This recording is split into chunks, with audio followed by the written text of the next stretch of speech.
경찰서요? 네, 저 신고할 게 있어요. 12억 횡령범이요. 지금 제 손에 그 돈이 있습니다. 68세 김선옥의 떨리는 목소리가 크리스마스 이브의 차가운 공기를 가릅니다. 전화기 너머 형사의 목소리가 날카로워집니다. 주소가 어떻게 되십니까? 선옥의 손이 멈칫합니다. 눈앞에는 낡은 종이봉투. 그 안에 두툼한 현금 다발. 그리고 30분 전 자신에게 이걸 맡기고 사라진 청년의 절박했던 눈빛. 어르신, 계십니까? 선옥은 천천히 전화를 끊었습니다. 주름진 손으로 봉투를 꼭 껴안으며 그녀는 중얼거렸습니다. 미친 짓이야. 68년 인생에 단 한 번도 안 해본 짓을. 그런데 이상하게도 가슴이 뛰었습니다. 이 이야기는 1시간 전으로 거슬러 올라갑니다. 크리스마스 이브 오후 8시. 명동거리는 캐럴과 사람들로 북적거렸지만 김선옥은 조용한 뒷골목 공원으로 향했습니다. 따뜻한 곳으로 가시지 그래요, 할머니? 지나가던 젊은 여자가 걱정스럽게 물었습니다. 선옥은 괜찮다는 듯 손을 저었습니다. 괜찮아요. 집이 더 춥더라고요. 거짓말이 아니었습니다. 빈집의 냉기는 난방을 틀어도 가시질 않았으니까요. 벤치에 앉자 눈이 소복이 내리기 시작했습니다. 하얀 눈송이가 검은색 코트 위에 하나둘 쌓였습니다. 선옥은 주머니에서 낡은 휴대폰을 꺼냈습니다. 통화 목록에는 민준, 수진 두 개의 이름. 아들과 딸. 마지막 통화는 3달 전이었습니다. 엄마, 나 바빠. 나중에. 딸 수진의 짧은 한마디. 요새 회사 일이 너무 많아서요. 주말에 갈게요. 아들 민준의 약속. 지켜진 적이 없는. 오늘쯤은. 먼저 전화라도 오려나. 선옥은 휴대폰을 바라보며 30분을 기다렸습니다. 화면은 꺼질 뿐이었습니다. 후. 한숨이 입김처럼 흩어졌습니다. 5년 전 남편이 세상을 떠난 뒤 선옥은 혼자였습니다. 시집살이 30년. 시어머니 병간호 10년. 자식들 뒷바라지에 평생을 바쳤지만 정작 자신이 늙고 나니 아무도 곁에 없었습니다. 내가 뭘 잘못했나?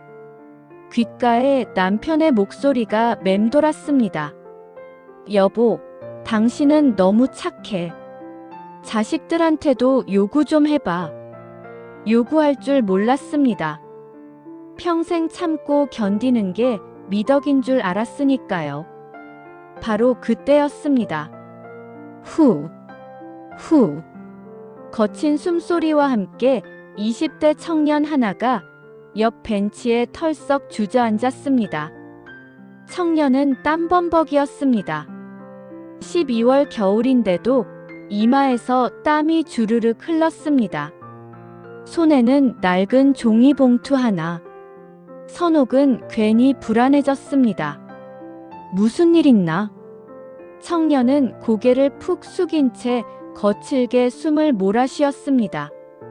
그러다 문득 고개를 들어 선옥을 똑바로 쳐다봤습니다.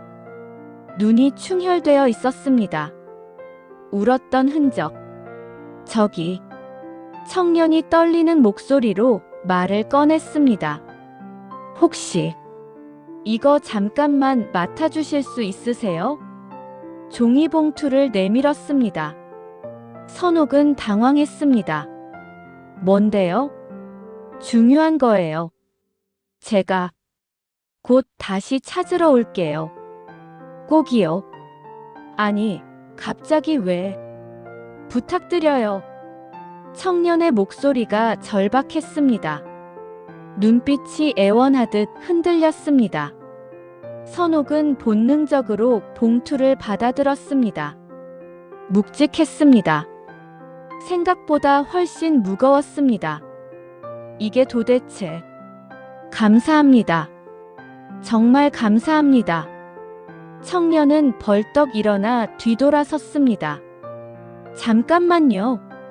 선옥이 소리쳤지만 청년은 이미 어둠 속으로 달려가고 있었습니다. 뒷모습이 마치 쫓기는 사람처럼 급박했습니다. 선옥은 멍하니 봉투를 내려다봤습니다. 도대체 뭐지? 조심스럽게 봉투를 열었습니다. 그 순간, 으악! 선옥은 비명을 삼켰습니다. 현금이었습니다. 만원권 지폐가 빼곡하게, 두툼하게 뭉쳐 있었습니다. 이게... 손이 부들부들 떨렸습니다. 68년 인생에 이렇게 많은 돈을 한 번에 본 적이 없었습니다. 봉투 안쪽에 작은 메모지가 접혀 있었습니다. 펼쳐보니 삐뚤빼뚤한 글씨. 이건 어머니에게 돌려드리는 돈입니다. 제가 다시 찾으러 오기 전까진 누구에게도 말하지 마세요. 정말 죄송합니다. 마이너스 준혁. 어머니. 선옥의 머릿속이 하얘졌습니다.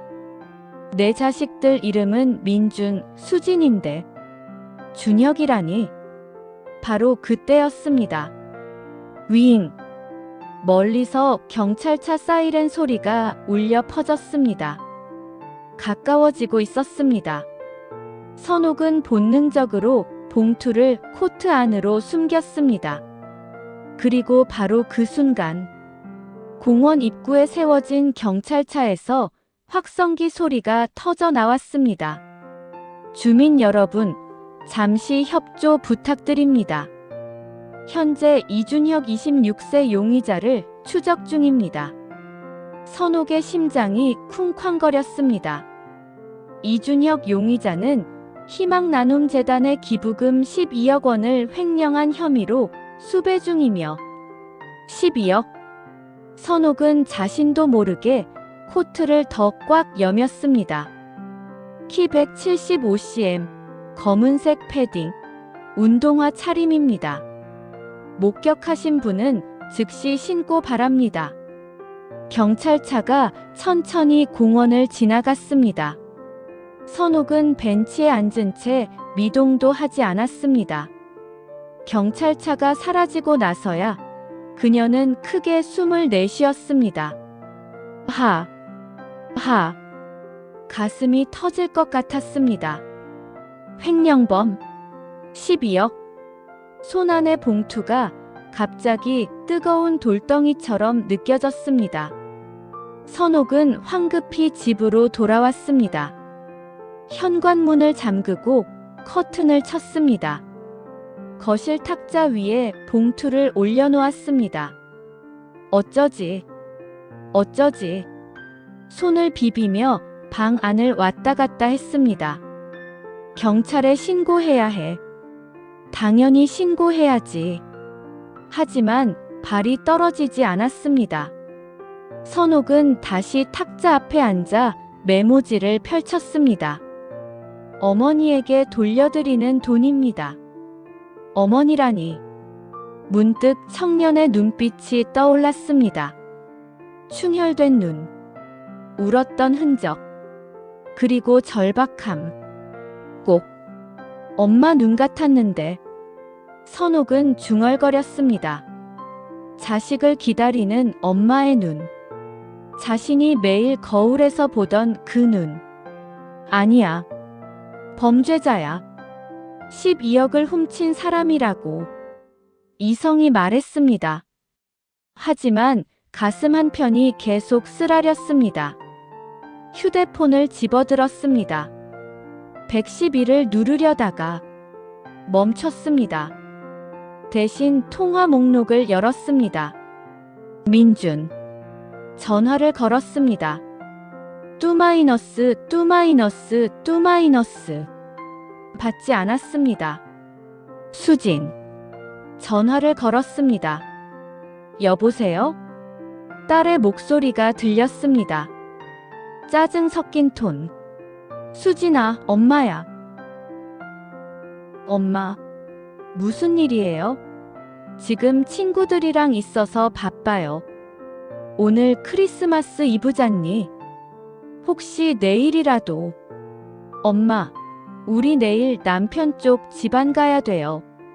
진짜 바빠 죽겠어요.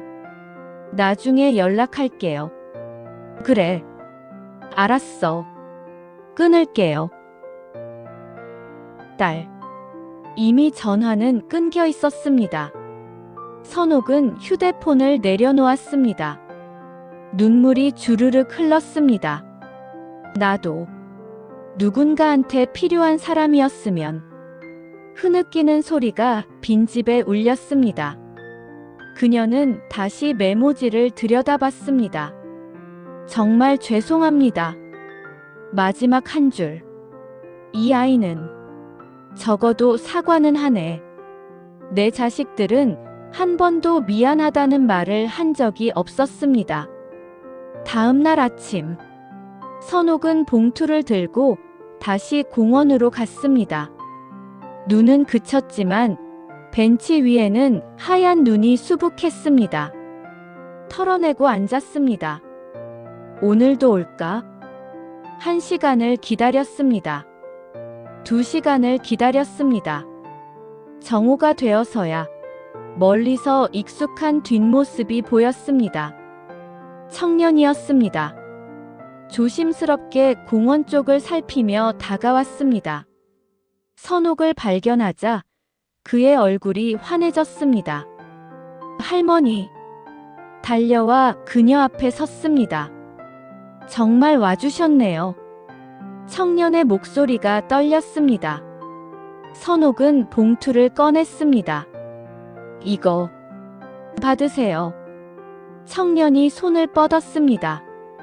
바로 그 순간 선옥은 봉투를 뒤로 빼며 말했습니다. 그 전에 설명부터 들어야겠어요. 청년의 손이 멈췄습니다. 12억 횡령. 경찰이 찾고 있더군요. 내가 범죄자 도운 거 아닌가요? 선옥의 목소리는 차분했지만 단호했습니다. 청년은 고개를 떨구었습니다. 맞아요. 뭐가 맞다는 거예요? 전 범죄자가 맞아요. 하지만 청년이 고개를 들었습니다. 눈가가 붉었습니다. 할머니, 제 말 한 번만 들어주세요. 전 정말. 그의 목소리가 갈라졌습니다. 엄마를 살리고 싶었어요. 선옥의 가슴이 철렁 내려앉았습니다. 청년 이준혁은 벤치에 앉아 이야기를 시작했습니다. 엄마는 희귀병이에요. 그의 목소리는 잦아들었습니다. 약값이 한 달에 800만 원. 수술비는 2억. 세상에. 전 재단에서 일했어요. 기부금 관리 담당자로요. 준혁은 주먹을 꽉 쥐었습니다. 매일 수십억씩 들어오는 돈을 봤어요. 그런데 정작 제 엄마는. 그의 눈에서 눈물이 떨어졌습니다. 엄마가 매일 아파서 신음하는데 전 아무것도 할 수가 없었어요. 그래서 훔친 거예요? 네. 준혁은 고개를 끄덕였습니다. 처음엔 빌린다는 생각이었어요. 나중에 갚을 수 있을 거라고. 하지만 들켰죠. 네. 내부 감사에서 발각됐어요. 선옥은 봉투를 내려다봤습니다. 그런데 왜 이걸 내게 맡긴 거예요? 경찰이 바로 뒤쫓아왔어요. 가방을 들고 있으면 금방 잡힐 것 같았고.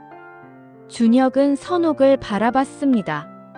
할머니가 엄마처럼 보였어요. 뭐라고요? 혼자 벤치에 앉아 계신 모습이 우리 엄마가 병원 복도에서 혼자 기다리던 모습이랑 똑같았어요. 선옥의 가슴이 뜨거워졌습니다. 그래서 믿을 수 있을 것 같았어요. 엄마처럼 따뜻한 분이면 이해해 주실 거라고. 이해는 무슨. 선옥은 말을 잇지 못했습니다. 준혁은 무릎을 꿇었습니다. 할머니, 제발 부탁드려요. 일어나요. 이 돈으로 엄마 수술 좀 시켜주세요. 제가 자수할게요. 감옥도 갈게요. 그냥. 그의 목소리가 떨렸습니다. 엄마만 살려주세요. 선옥은 눈물을 닦았습니다. 당신 엄마는 이 사실 알아요? 아니요. 절대 모르세요. 제가 승진했다고 거짓말했어요. 그럼 이 돈은 훔친 줄도 모르고. 네. 선옥은 깊은 한숨을 내쉬었습니다. 병원이 어딘가요? 준혁이 고개를 들었습니다. 예. 어머니 계신 병원. 어디냐고요? 선옥은 준혁과 함께 병원으로 향했습니다. 택시 안에서 준혁이 물었습니다. 할머니, 왜 도와주시는 거예요? 선옥은 창밖을 바라봤습니다. 나도 잘 모르겠네요. 근데 말이죠. 당신 보니까 우리 아들이 생각나더라고요. 아드님이요? 응. 얘도 어렸을 때 아팠거든요. 폐렴에 걸려서 병원에 입원했었지. 선옥은 옅게 웃었습니다. 그때 난 하루에 3개씩 아르바이트 했어요. 청소하고 설거지하고 빨래하고. 고생 많으셨겠어요. 그땐 그게 당연한 줄 알았어요. 엄마니까. 선옥은 준혁을 바라봤습니다. 근데 내 자식들은 날 찾지 않더라고요. 이젠. 오늘 아침에 생각했어요. 나도 누군가한테 필요한 사람이고 싶다고. 준혁은 고개를 숙였습니다. 감사합니다. 고맙긴요. 난 범죄에 가담한 거예요. 아니에요. 할머니는 절 구해주신 거예요. 병원에 도착했습니다. 407호실. 문을 열자 침대에 수척한 중년 여성이 누워 있었습니다. 준혁의 어머니였습니다. 엄마. 준혁아. 어머니가 놀라 일어나려 했습니다. 누워 계세요. 준혁이 다가가 어머니의 손을 잡았습니다. 이분은 누구시니? 제 은인이세요. 선옥은 침대 옆에 섰습니다. 안녕하세요. 김선옥이라고 합니다. 아이고, 어르신. 감사합니다. 우리 아들이 폐를 끼쳤나 봐요. 아니에요. 선옥은 준혁의 어머니 손을 잡았습니다. 주름지고 차가운 손. 아드님. 정말 착한 분이더라고요. 어머니가 눈물을 흘렸습니다. 그렇죠? 우리 준혁이가 효자예요. 바로 그 순간 병실 문이 벌컥 열렸습니다. 경찰입니다. 형사 2명이 들어왔습니다. 이준혁 씨, 횡령 혐의로 긴급 체포합니다. 형사가 수갑을 꺼냈습니다.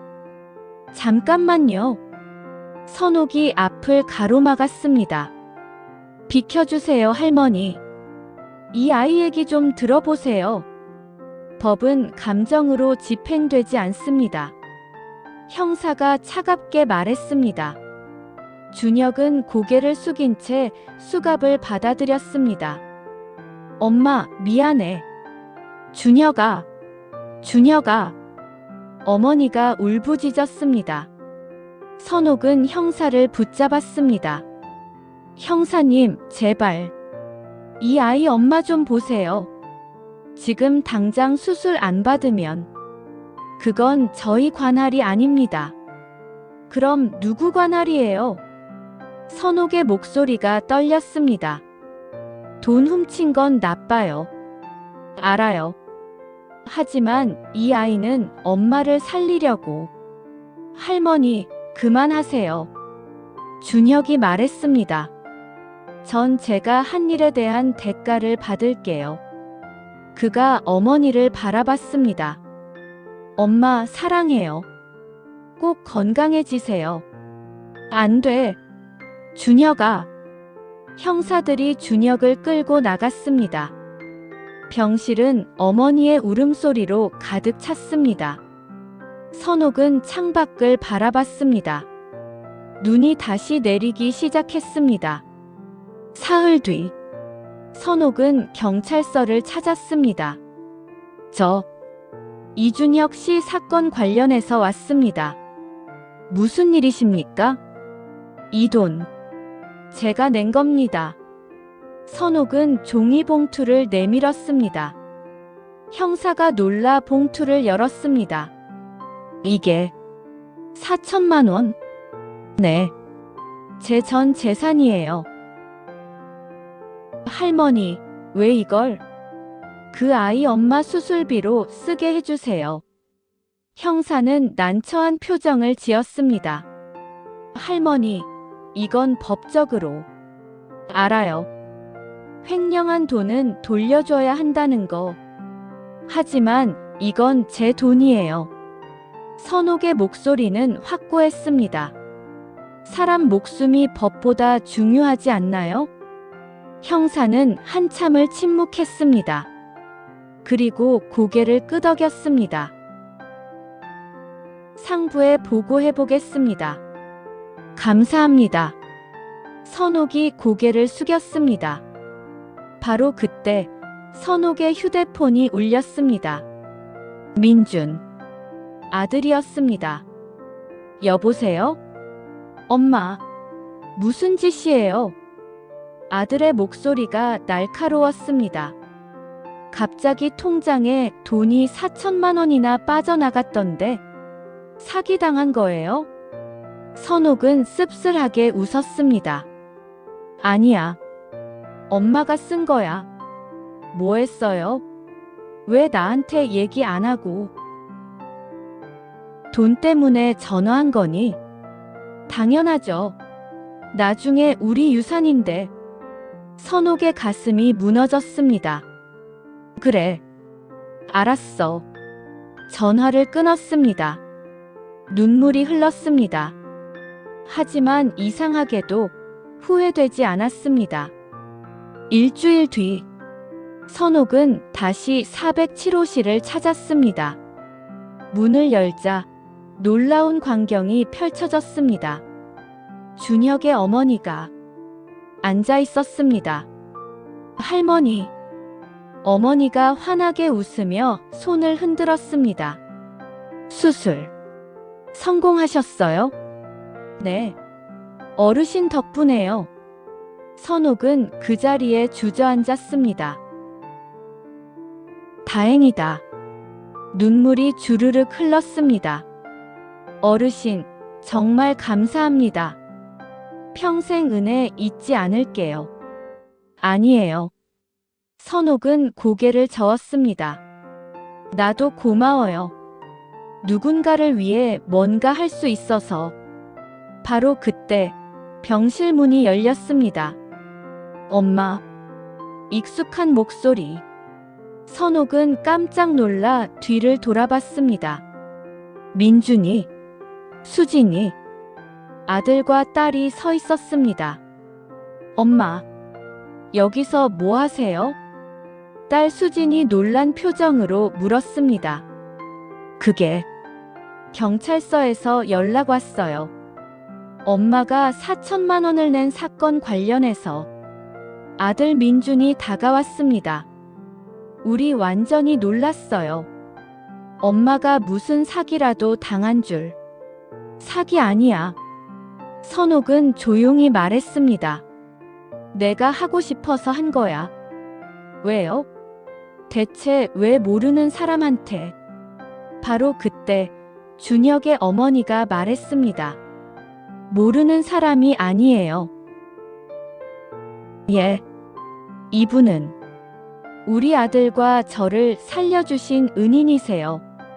어머니가 눈물을 흘리며 설명했습니다. 아들이 얼마나 절박했는지, 엄마를 살리려고 얼마나 고민했는지, 그리고 선옥이 어떻게 도와줬는지.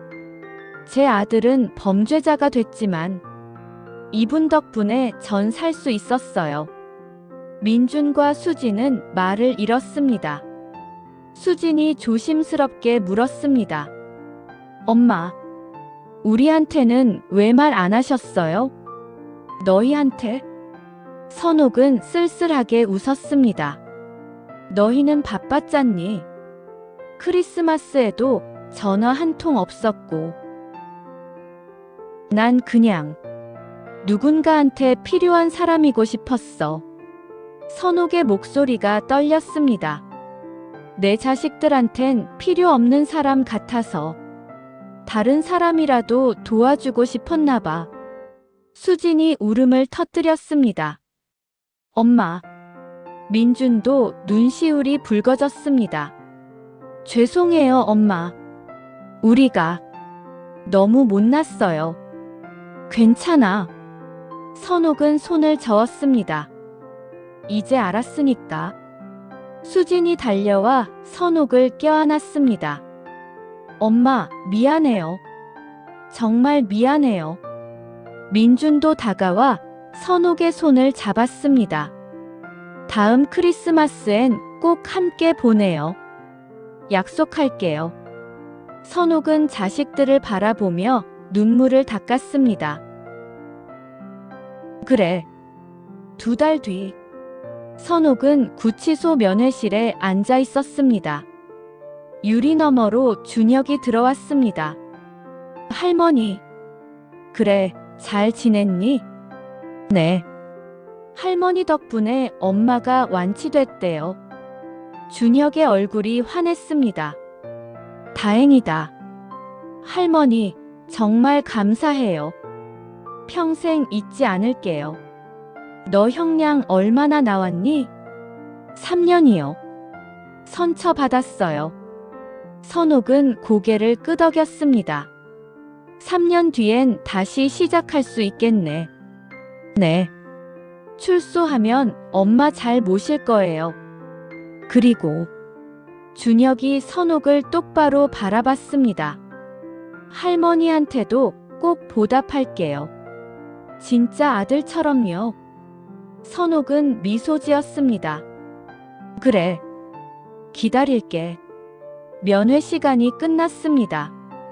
선옥이 일어서려는데 준혁이 유리창에 손을 댔습니다. 할머니. 응. 사랑해요.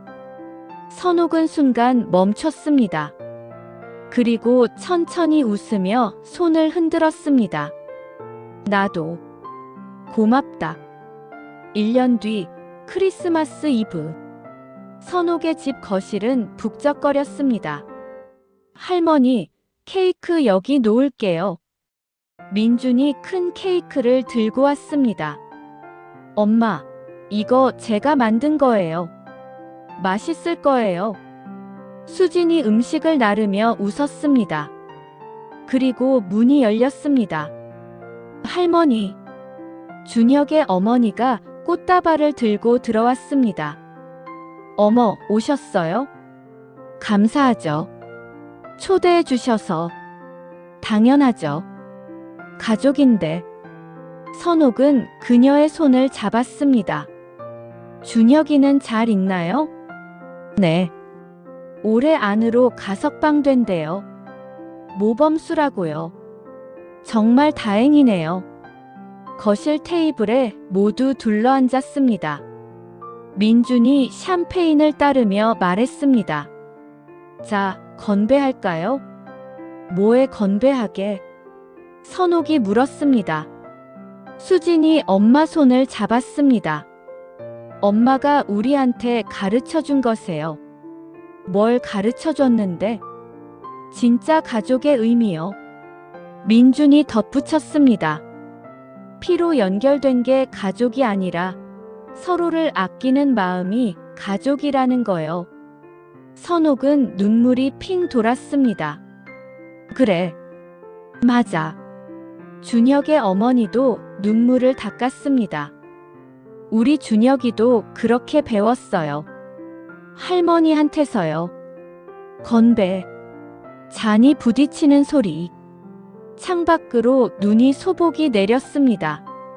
선옥은 창밖을 바라보며 생각했습니다. 1년 전 그 밤, 혼자 벤치에 앉아있던 그 크리스마스 이브. 그때 내가 한 선택이 틀리지 않았구나. 가슴이 따뜻했습니다. 민준이 물었습니다. 엄마, 무슨 생각하세요? 아냐. 그냥. 선옥은 미소 지었습니다. 우리 모두 함께라서 좋다는 생각. 저희도요, 엄마. 수진이 엄마를 껴안았습니다. 밤은 깊어갔습니다. 하지만 선옥의 집만큼은 따뜻한 불빛과 웃음소리로 가득했습니다.